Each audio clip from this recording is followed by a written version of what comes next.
अगर हमें किसी लाइन सेगमेंट को डिवाइड करना है तो हमें किसी भी गिवन रेशियो में, तो हमें जो रेशियो गिवन है जैसे 5:8, तो हमें 5 + 8 करके जो टोटल पार्ट्स हैं 13, हमें उसे निकाल लेना है पहले, ठीक है। फिर उसके बाद हमें एक नॉर्मल किसी भी लेंथ की एक लाइन बनानी है, कितनी भी लेंथ की।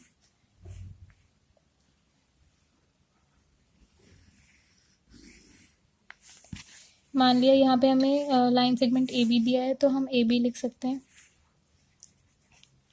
अब हमें रेशियो दिया है 5:8, तो 5 + 8 13 है।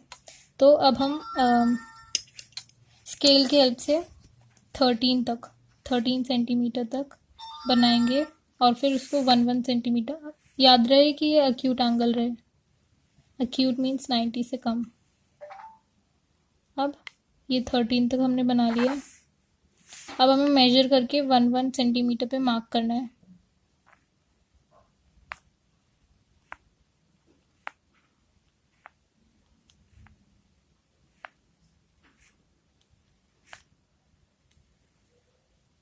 तो हमने मार्क कर दिया है।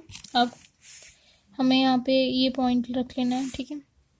फिर ये A1, A2, A3, A4, A5, A6, A7, A8, A9, A10, A11, A12 और ये A13। अब हमें A13 को B से ज्वाइन कर देना है।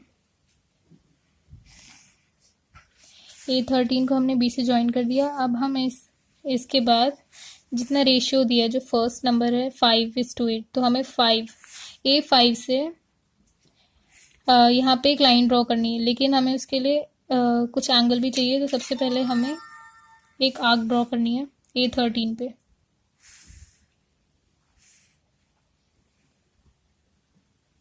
ये हमने एक आर्क ड्रॉ कर दी। अब 5 है पहला नंबर, तो A5 से हमें सेम इतने ही रेडियस का, जितना हमने अभी A13 से बनाया उतने ही रेडियस से हमें A5 पे बनाना है। A5 पे हमने बनाना है ऐसे।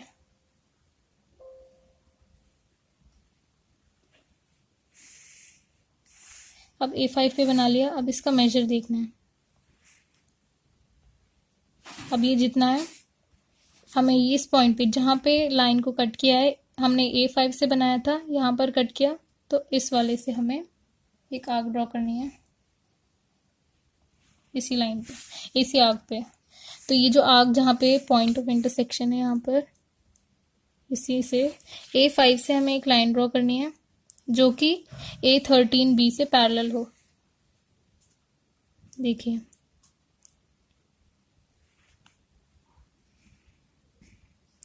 अब जैसा कि आप देख रहे हैं कि A5 और इस पॉइंट को आप मान लीजिए D। तो आप यहाँ से देख सकते हैं A5D is parallel to A13B। तो हम यहाँ लिख सकते हैं A5D is parallel to A13B। Now अब in triangle A5D and triangle A13B, A5D, A13B, इन ट्राइंगल्स में A5D is parallel to A13B, जो भी हमने यहाँ पे ऊपर लिखा। तो बाय बीपीटी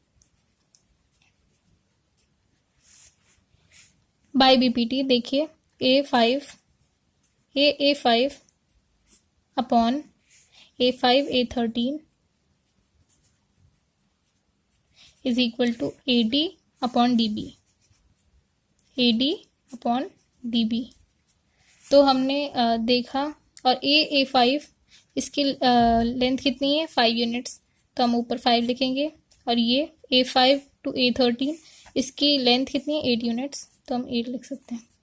तो AD अपॉन DB, तो AD ratio DB is equal to 5:8। Hence the AB is divided in the ratio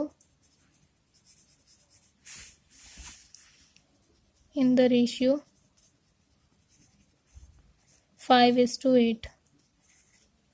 तो हमें किसी भी लाइन सेगमेंट को अगर हमें डिवाइड करना है तो पहले हम रेशियो को प्लस करेंगे, जितना आएगा पहले हम एक नॉर्मल लाइन ड्रॉ करेंगे, फिर उसके बाद रेशियो को प्लस करके जो आएगा, जैसे 5:8 है तो 5 + 8 कर देंगे। उसके बाद 13 आया है तो हमें 1 सेंटीमीटर को यूनिट मान के एक लाइन A13 तक बनानी है, फिर उसे ज्वाइन करना है, फिर यहाँ पे एक आर्क लेनी है, फिर इसी रेडियस से A5 जो पहला नंबर है उससे A5 से अगर पहला होता 3 तो हमें A3 से एक उसी रेडियस की आर्क बनानी होती, आर्क बना ली। फिर उसके बाद इसका हमने मेजर लिया, इस एंगल का कंपास से मेजर लिया, फिर उसके बाद यहाँ जहाँ पे ये कट कर रहा है आर्क A5 से जो हमने यहाँ बनाया था वो कट कर रहा है, इससे यहाँ पे एक और आर्क करना है। फिर जहाँ पे ये दोनों आर्क एक जगह मिलेंगे वहाँ से हमें एक लाइन पैरेलल बनानी है A13B के, तो A5D is parallel to A13B। फिर जब ये पैरेलल हो गए तो AD और DB 5:8 के रेशियो में डिवाइड हो गए। और हम जस्टिफिकेशन अगर हमें लिखनी है तो जस्टिफिकेशन इस तरीके से हम लिख सकते हैं। Thank you.